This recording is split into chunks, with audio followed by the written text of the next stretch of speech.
Assalamualaikum warahmatullahi taala wabarakatuh. Alhamdulillahi rabbil alamin. Wassalatu wassalamu ala asyrafil anbiya'i wal mursalin Sayyidina Muhammadin wa ala alihi wa sahbihi wa man tabi'ahum bi ihsanin ila yaumiddin. Amma ba'd. Alhamdulillah, pada hari ini dapat sekali lagi kita duduk untuk majlis ilmu yang sepatutnya kita menyambung berkenaan dengan doa.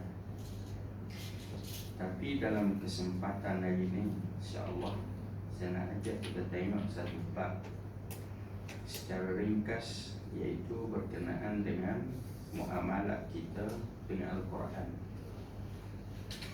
Al-Quranul Karim. Semua orang tahu bulan ini adalah bulan orang panggil sebagai Syahrul Quran. Nanti ada hari akan diadakan cuti, iaitu Nuzulul Quran, kan? Mengapa bulan Ramadan ini ada peristiwa Nuzul Quran?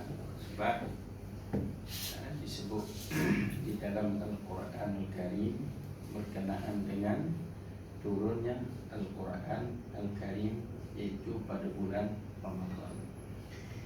Hadirin yang dikasihi Allah Subhanahu wa taala, cuma bagaimana kita bermuamalah dengan Al-Quranul Karim itu penting.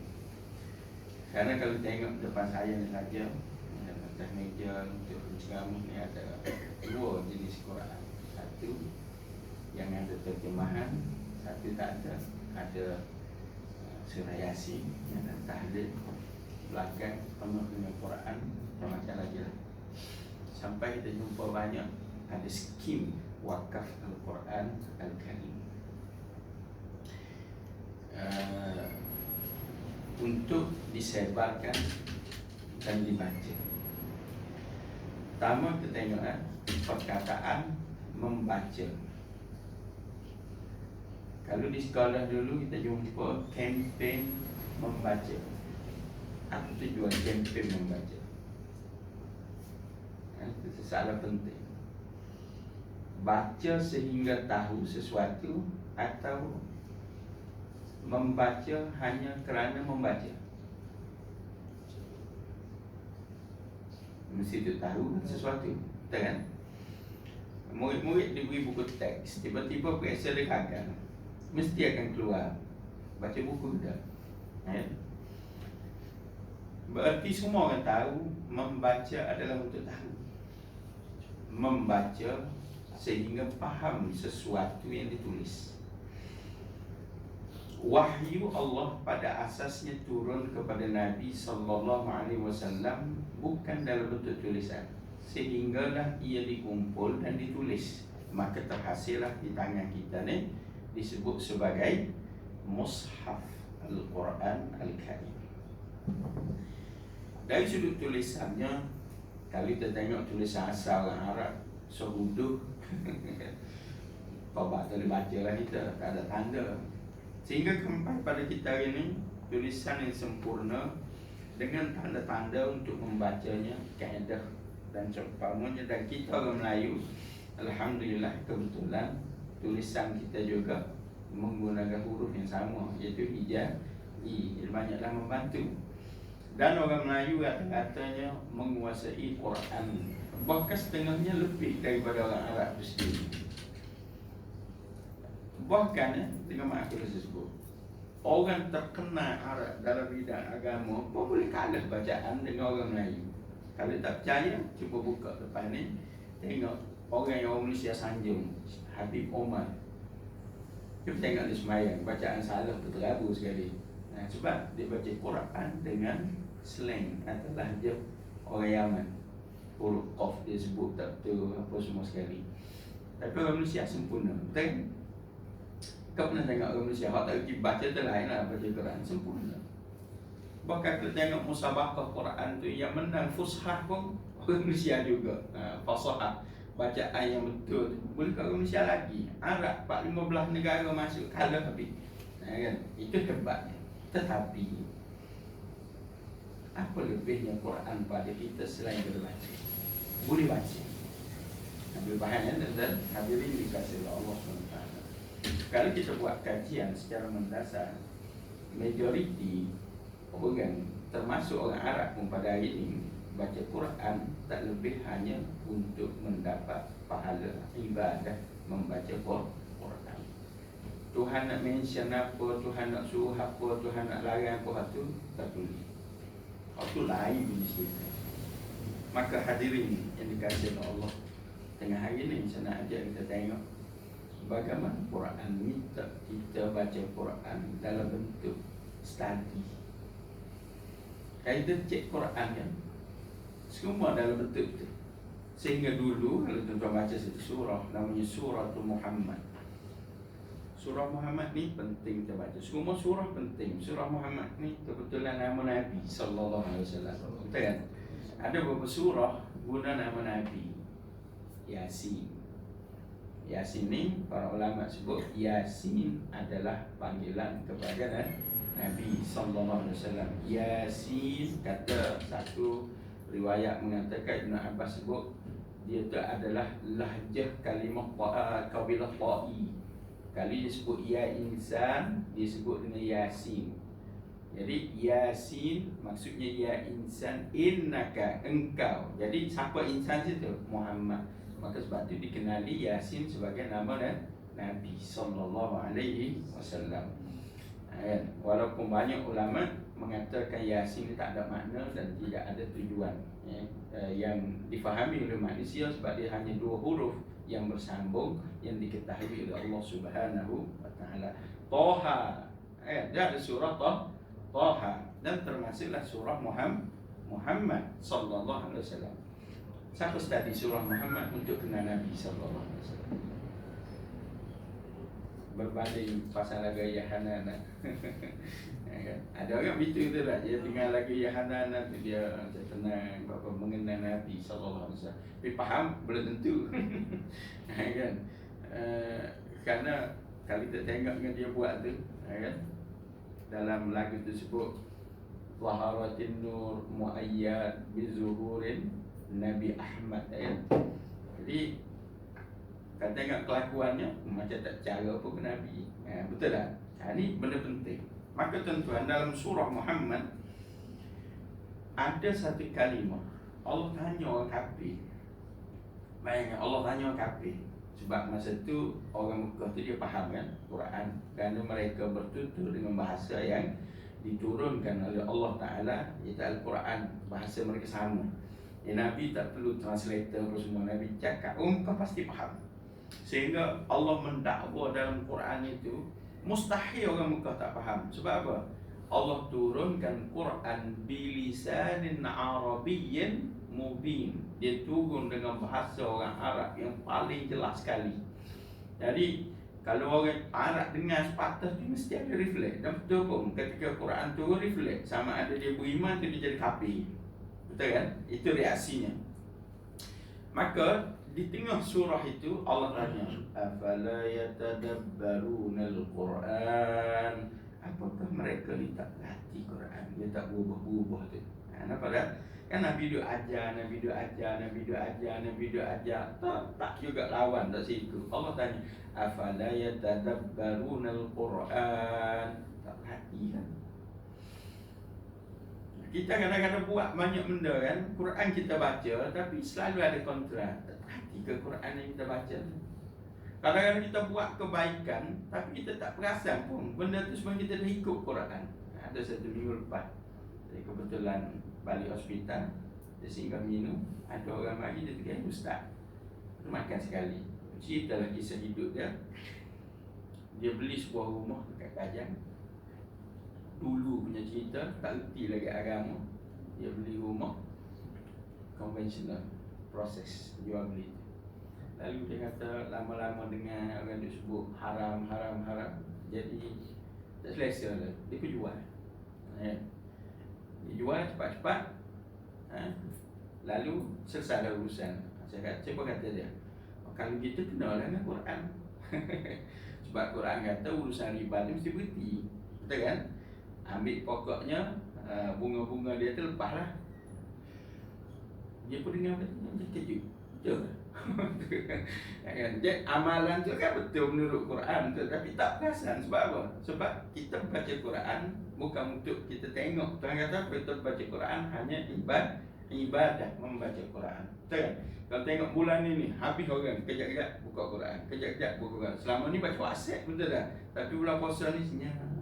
Tangan pun nampak tak gerak mana. Kayak ibu jari ni tak gerak. Sebab apa? Sebab tu baca lembaran Quran. Kalau baca WhatsApp sekejap siru. Betul kan? Nah, itu berlaku. Mengapa baca nak dapat pahala? Jadi orang tadi bila saya kata dia, betul dah ni ikut Quran dah ni. Dia macam terkejut dah. Ya kan? Memang betul.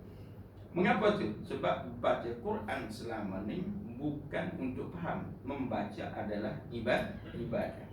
Jadi Allah tegur muka dia, afala yatadabbaruna al-Quran am ala qulubin aqfaluha. Kau ada penutup atas hati tu.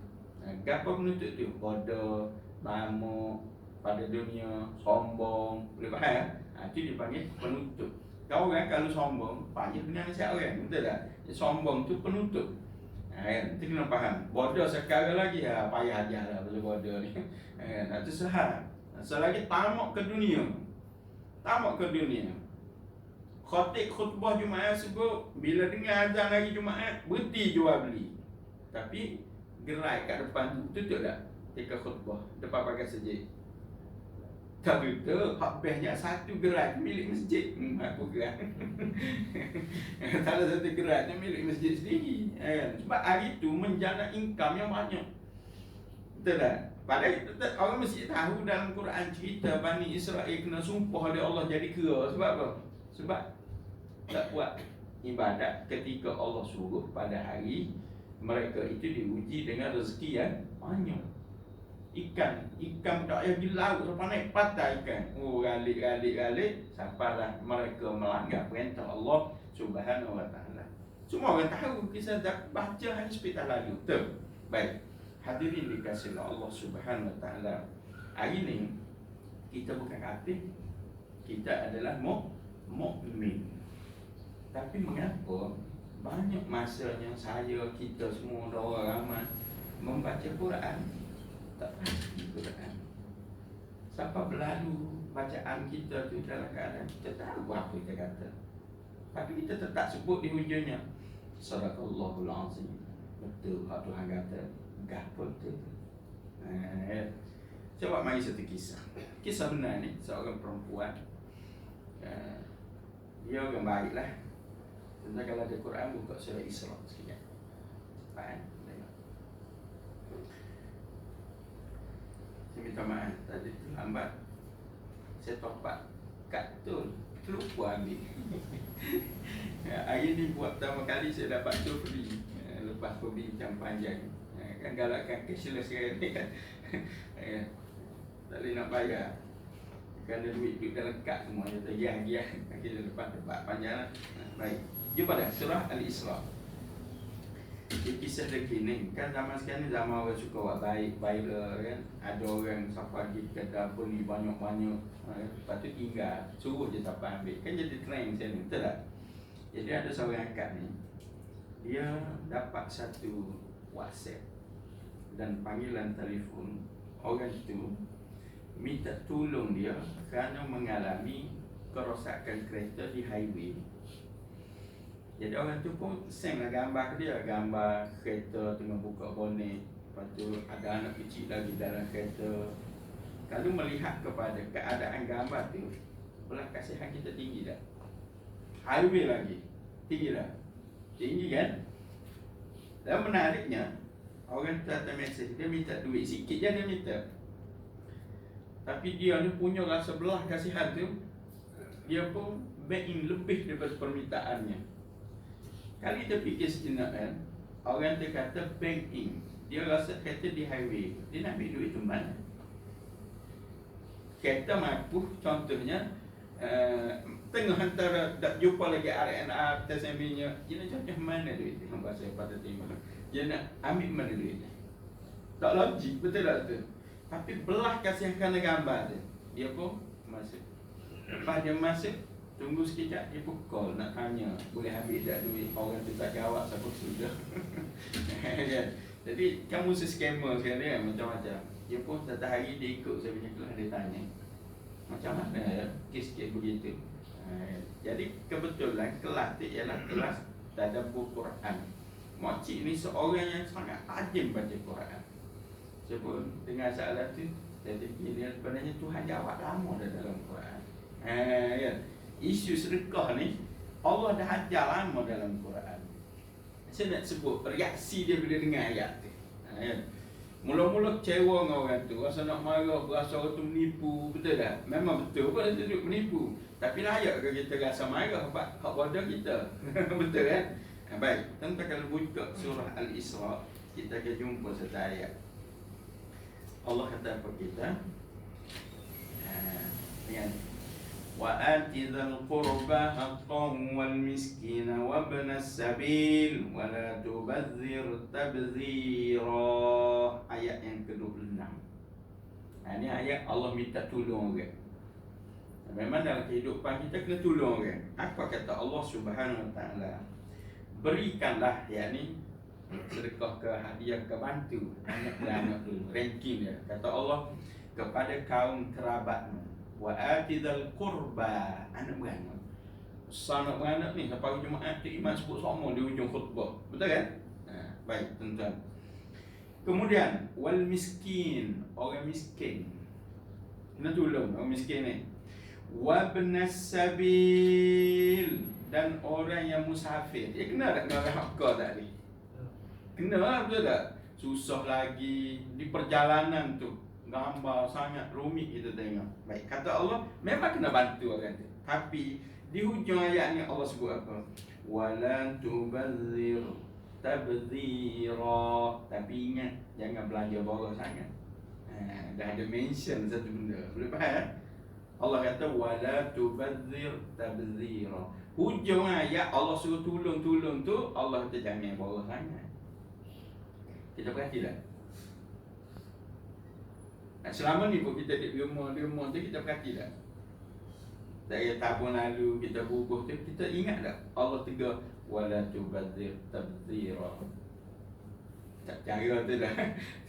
Betul kan? Ni kita belajar betul-betul tuan-tuan. Ni saya sebut ni happy-happy, tak marah-marah. Supaya kita tenang menerimanya. Kadang-kadang daripada sini pun apa? Bodohnya aku lama ni baca, betul kan? Kita sendiri rasa betul. Saya baca Quran kadang-kadang benda silap kita buat, Tuhan dah tegur dah. Baru rasa alamak. Nak marah siapa maksudnya? Kenapa? Muamalah kita dengan Quran silap. Betul tak? Tuan-tuan, hadirin dikasihi Allah. Lalu Allah sebut innal mubadzirina kanu ikhwana syayatin. Sebab hak boros ni adalah saudara syaitan. Maknanya teguran tu berat tu. Boros ni benda tak baik. Siapa Tuhan kata? Saudara syaitan hak boros ni. Lalu Allah sebut pula, apa tak boleh kesannya syaitan. Allah sebut lagi wa kana syaitanu li rabbih kafura. Syaitan ni gak kafir sungguh dengan Tuhan. Allah tak sebut kafir, Allah sebut kafur. Nak ayatnya kafir sungguh menatang tu. Boleh faham ya? Saya orang mubalaghah dalam bahasa Arab. Betapa kafirnya syaitan ni, siapa Allah tak kafura. Kan pelajak kafir.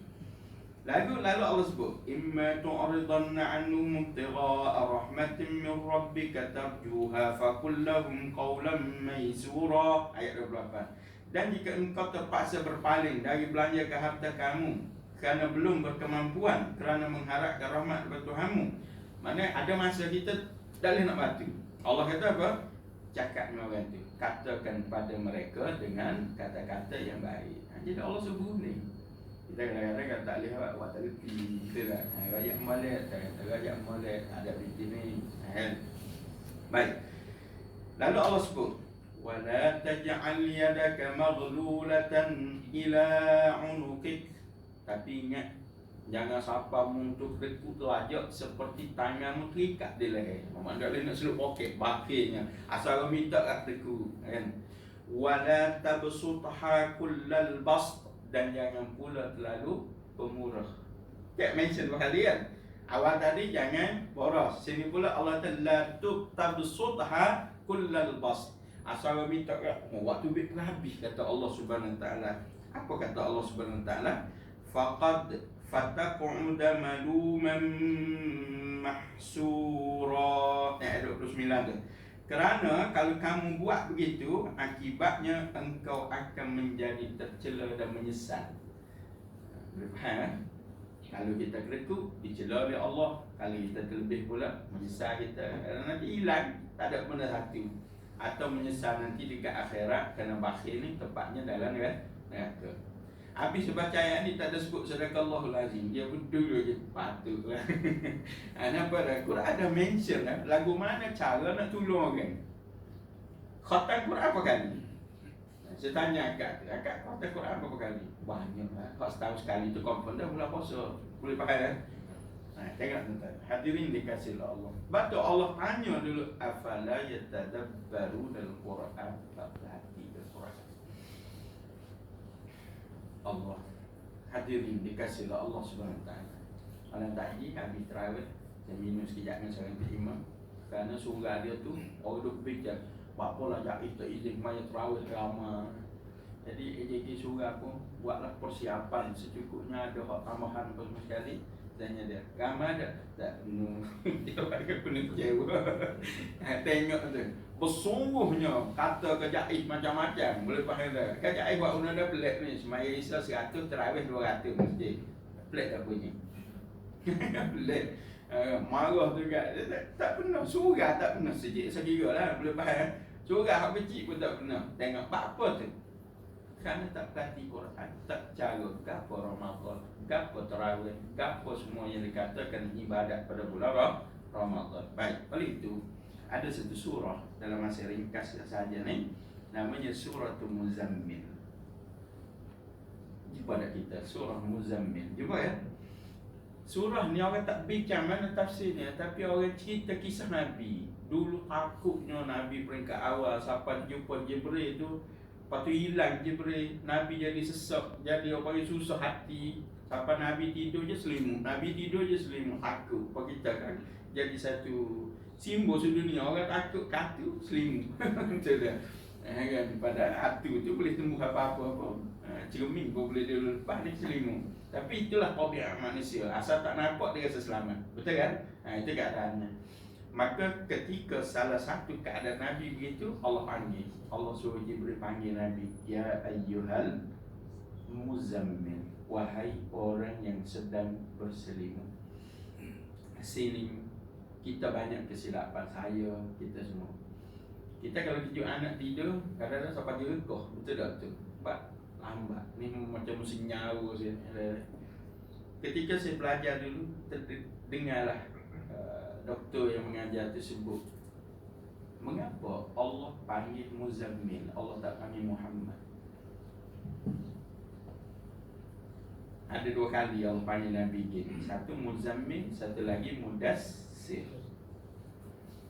Mengapa Allah tak panggil Ya Muhammad? Allah panggil Ya Muzammil, Ya Mudassir. Maka ulama pun bincang panjang dari sudut maknanya. Allah tidak menekan orang yang sedia dalam keadaan takut. Sebaliknya Allah datangkan satu usapan, panggil hal dia, dia orang berselimut. Buka selimut tu, Allah tanya Muhammad bunyi pebekeng, suruh tekan lagi. Boleh faham tak? Jadi kata ulama, begitulah kita kalau nak berkomunikasi dengan orang yang masih tak erti, tak faham. Anak-anak kita semua ni mungkin buat silap, saya itu semua. Tak boleh jekoh-jekoh. Kan? Saya hadir satu program pelajar universiti, habis kiamah tu dia orang nak suruh bangun qiyamul lail. Kamu dia kejut, siap jekoh-jekoh lagi, siap kata lagi, tahu dah besarnya qiyamul lail. Dia pun panggil dia punya ejen, saya tinggal salah ni. Mana boleh buat gitu, orang ni mari tak faham apa buat agama. Dia tadi kata apa tu? Ustaz tak faham, kita dah dapat sebalik. Ulama bincang, siapa Nabi pun Allah tak panggil Muhammad, Allah panggil Ya Muzammil. Tu kena faham betul-betul. Baik, hadirin dikasihi Allah. Apa isi kandungan surah Muzammil sebenarnya? Sekejap ini. Fokus apa surah Muzammil? Baca Quran. Betul kan? Baca Quran. Awal lagi surah Allah sebut, "Hei, orang yang berselimut, bangun," kata Allah. Masa mana? Tengah malam. Allah cerita panjang masa sedang tu, balik tengoklah di situ masa tu. Allah beri masa, ada time frame dia. Allah beri masa tu. Kan? Sekian. Soalnya mengapa Allah kejut suruh bangun kan? Tengok dalam surah ni, warattilil Qur'ana tartila, baca Quran. Allah suruh bangun baca Quran. Sejenak dia fikir, bapa tak suruh lah ni. Celak ni, betul tak? Dan kita banyak dengar orang sebut masa lapar tu baca Quran. Betul kan? Masa lapar tu bacalah Quran. Bila kita baca Quran sendiri, kita akan jumpa Allah sebut. Allah tak suruh baca Quran waktu lapar, tapi Allah selalu kata. Surah ni ada dalam surah apa tadi? Surah Isra. Kita akan jumpa Allah suruh baca Quran tengah malam atau dekat dengan subuh. Kita kalau baca Quran masa ni sibuk nak ambil gambar. Alhamdulillah Ramadan tahun ini nekat. Siapa yang kau kata nekat satu muka surat sehari ya. Tak payah sebab dalam Quran Allah sebut membangun waktu subuh tu. Sebab apa? Allah katakan Quran kalau dibaca pada waktu itu masyhuda, disaksikan. Faham tak? Kita masa tu siapa nak tengok, betul tak? Sebab tu kalau cegah-cegah ni kita selfie. Nak suruh tengok siapa ayat lagi. Kalau tak payah ayat, kerana masa tu disaksikan oleh malaikat-malaikat. Kalau malaikat saksi, apa kesan dia di sisi Allah? Kalau kawan kita saksi, apa kesan? Betul kan?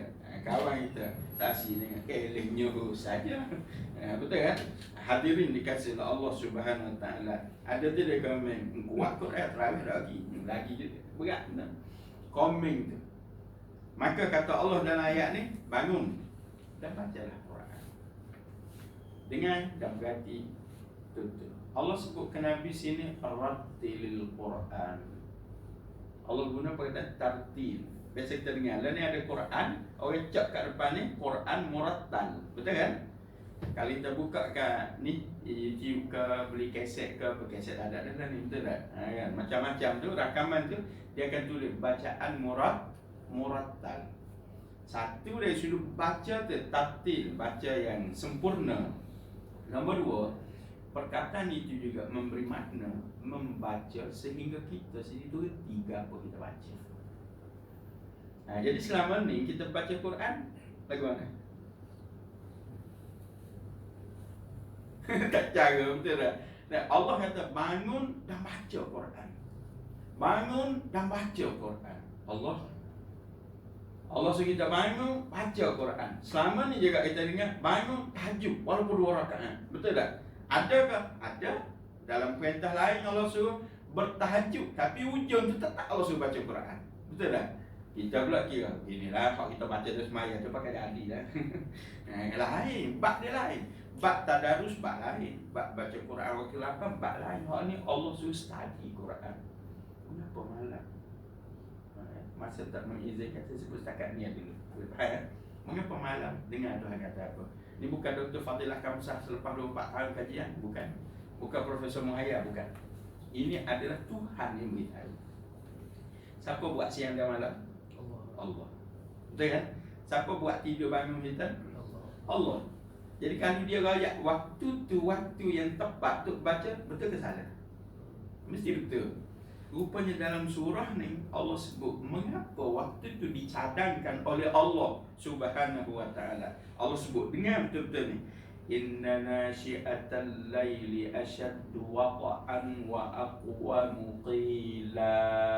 Kerana Allah sebut kerana pada waktu itu, ingat ya, inna nasyi'atal laili, ayat ke berapa tu? Ayat ke-6.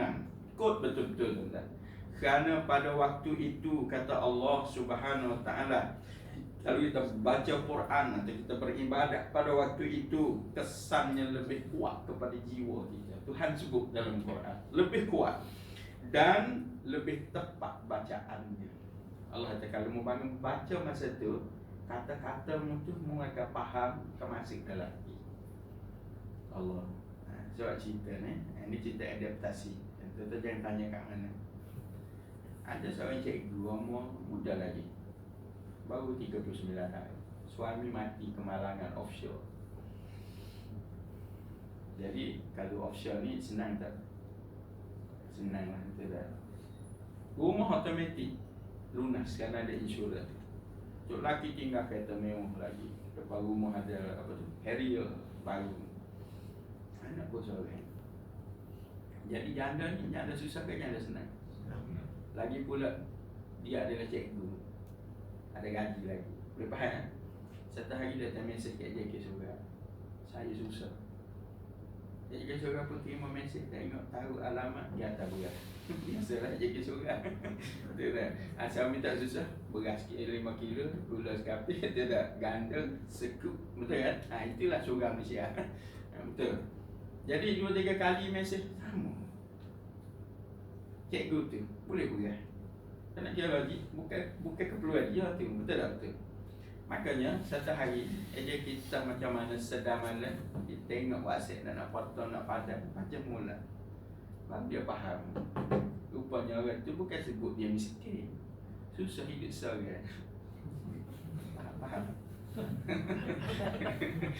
Tak berapa lama lepas tu aja kita kisah kan, dia tak bagi beras dia bagi mahal. Boleh faham? Jangan tanya kisah ni berlaku dah siapa. Kan? Lepas tu dapat mesej lagi dah. Dah lah. Sebab apa? Itu keluhan dia selama ni. Faham? Baca siang tak faham. Dia baca malam. Baik tuan-tuan, settle masalah. Jadi siapa rakyat baca waktu tu lebih kuat, Tuhan beritahu. Mengapa tak siang? Kasih kamu mudah lampu ada kita segar. Dan Allah sebut dan kita tutup. Innalaka finnahari sabahan tawila, kata Tuhan. Sebab mung kalau masuk je siang, maka sibuk sepanjang hari. Bila sebut baca tu tak lebih hanya bacaan. Hak Tuhan nak rayak, nak beritahu, nak warning, nak beri berita gembira, sempat berhati ke tak? Tak dan apa benda satu pun tak dan tuan-tuan. Hadirin dikasihi Allah Subhanahu Wa Taala. Tapi kalau kita bangun, kita study walaupun pendek, di mungkin nanti kalau ada kesempatan di bulan Ramadan satu sesi lagi, kita tutup. Mengapa Tuhan suruh juga baca Quran walaupun sikit? Kan nanti kita tengok. Maka di sini kita dapat tahu yang Quran bukan untuk dibaca semata-mata, tapi Tuhan suruh study. Dengan kisah yang kita dengar tadi, kalau kita study, kena tipu dah agak dah. Cerita awal tadi, tak kena tipu lah, betul tak? Sebab orang tu minta sikit, dia pergi lebih-lebih bui apa? Ya. Kalau ayat dia, jangan nanti mu menyesal. Saja, betul kan? Menyesal tunggu. Ini halnya. Begitu juga hal tadi, maka Allah kata malamlah waktu study Quran, siang ni boleh baca aja, kita tak akan mampu faham Al-Quranul Al-Karim. Jadi lepas ni tak boleh dah guna kaedah asal lapang baca Quran. Boleh faham? Kalau nak faham Quran, pilih masa yang tepat untuk melihat apa yang Tuhan sebut kepada kita. Cukup setakat ini dulu. Aku qauli hadza wa astaghfirullah li wa lakum. Assalamualaikum warahmatullahi wabarakatuh.